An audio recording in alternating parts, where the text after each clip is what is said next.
নমস্কার বন্ধুরা, আজকে আমি বানাবো নিরামিষ পটলের কষা, পটল ক্যারি। এরকমই গোটা গোটা পটলগুলোকে আমি কেটে নুন হলুদ মাখিয়ে নিয়েছি, আর দুপাশ দিয়ে আমি চিড়ে নিয়েছি। এই যে দুপাশে আমি চিড়ে নিয়েছি, দুপাশ দিয়ে অল্টারনেট করে চিড়ে নিয়েছি, নুন হলুদ মাখিয়ে রেখেছি। জল ঝরিয়ে দেবো। আর এখানে নিরামিষ বানাবো, তাই আমি এখানে কাজু বাদাম, টমেটো, কাঁচা লঙ্কা আর আদা আমি একসাথে পেস্ট করব। আর এখানে আমি সর্ষে পোস্ত বেটে নিয়েছি একসাথে, সর্ষে আর পোস্ত আমি একসাথে বেটে নিয়েছি। আর এটা আমি মিক্সিতে বাটবো। তেল গরম হয়ে গেছে আমার।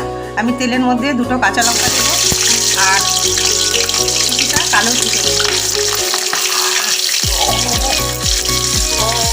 এবার আমি পটলগুলো ছেড়ে দেবো।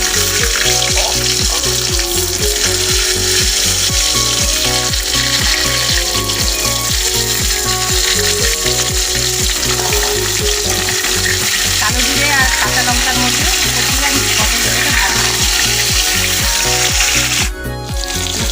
পটলগুলো আমার লাল লাল করে ভাজা হয়ে গেছে। এবার আমি মশলা দেব। এই পটলের উপরে আমি বাটা মশলাটা আমি দিয়ে দেবো। আদা, টমেটো, কাঁচা লঙ্কা আর কাজু। এটাতে আমি 5 মিনিট আমি কষে নেব।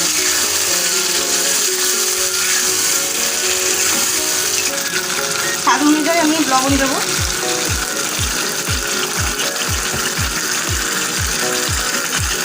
লঙ্কা হাফ চামচ দেবো,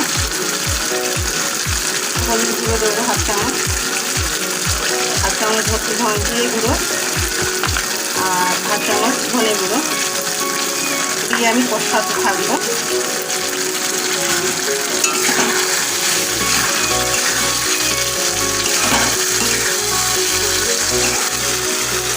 দেখুন কষা আমার হয়ে এসছে।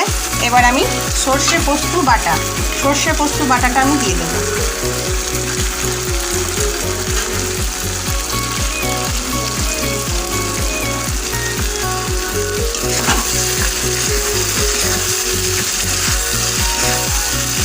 মশলা বাটিটা দিয়ে অল্প করে আমি জল দেবো।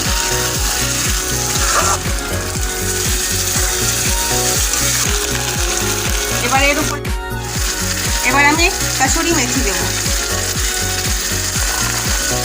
আরও 2 মিনিট আমি কষে নেব পটলকে।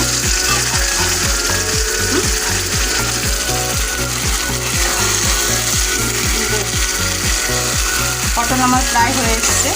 আরও আমি 2 মিনিট কষে নেব। একটুখানি সামান্য মশলা বাটি দিয়ে একটু জল দেবো।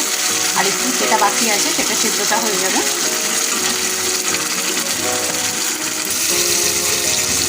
মশলা বাটি দিয়ে আমি অল্প জল দিলাম। পটলের যেটা বাকি আছে সেটা পুরোটা হয়ে যাবে।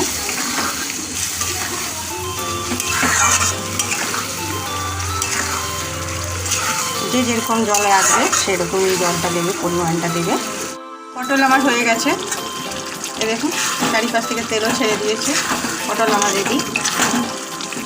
এবার আমি এর ওপর থেকে গরম মশলা দেব, ভাজা গরম মশলা 1 চামচ।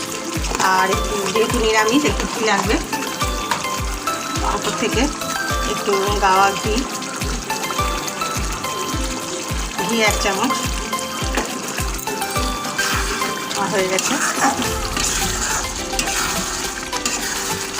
এবার আমি নামিয়ে নেব। এতে আমি একটু চিনি দিয়েছিলাম, যারা চিনি খাও তরকারিতে তারা দিতে পারো আর নাও দিতে পারো। তো আমি একটু মিষ্টি দিয়েছিলাম এতে। ঠিক আছে, পুরো রেডি। এই দেখুন পটল কষা আমার রেডি।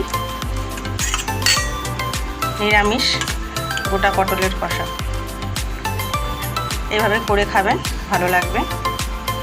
ভিডিওটি আমার ভালো লাগলে লাইক ও শেয়ার করবেন, সাবস্ক্রাইব করবেন।